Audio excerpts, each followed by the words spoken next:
Let's take a look at how to clean flour, stuck on flour off of a countertop. And if you bake, you probably have rolled out dough and ended up with a counter that looks something like this.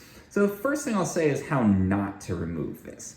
And basically, you don't want to use a sponge because very quickly your sponge is going to get saturated with that sticky flour mixture, and it's not going to be able to really absorb much more. The surface is going to get coated. Likewise, with a paper towel, it just doesn't have the ability to absorb all of this, and so it's just going to end up with like a gross coating of this on top of it. So the best thing that I find to do is to first add a bit of lemon juice on top of all of this. And you can literally just squeeze it from a lemon. You can also get canned lemon juice. And the idea here is that this is an acid. It's actually a fairly strong acid. And it's going to help, especially with any of these kinds of stained areas, to get all of this stuff off. But it's also not going to create kind of like a soapy smell on here, or soapy taste even. Because if you're going to roll out more dough in the future, you really don't want that strong soapy smell or taste to it. So it's a nice kind of natural way to get this off that's not going to leave that. Now we're going to take a cleaning rag. You want something that's fairly large, like an old towel works perfectly when you're not going to use it anymore.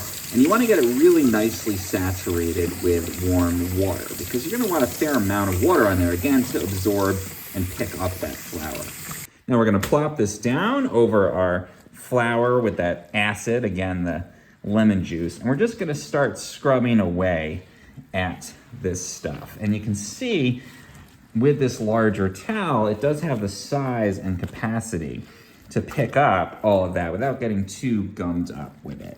And you might have to get some elbow grease going on to get these really stuck on patches off. Another solution is you can let that lemon juice sit for longer, or you can even let the water sit for longer and then come back. But you can see for the basics, we're doing a pretty good job of getting a lot of that stuck on flour off because, again, this rag does have enough surface area and we put enough water on it that it can pick all of that up without getting as saturated as a sponge or a paper towel would. Now, if you've got grout on your countertop like I do here, you're going to want to make sure to get in and scrub that especially well to make sure you get all of that off. And after doing that, again, letting some of this kind of soak in at least for a second, you can see we get a fairly clean counter. It is going to be very wet, so we'll want to take a paper towel now or another dry rag and finish this. So because mostly at this point, most of the dirt is actually off, and we're essentially just picking up that kind of flour-covered water. So when we're done, you can see we've got a lovely countertop, nice and clean, ready for our next baking project, but it doesn't have any of that kind of smell or anything from the soap you would otherwise use. Now our final step is we want to just take that towel and throw it right into the washing machine.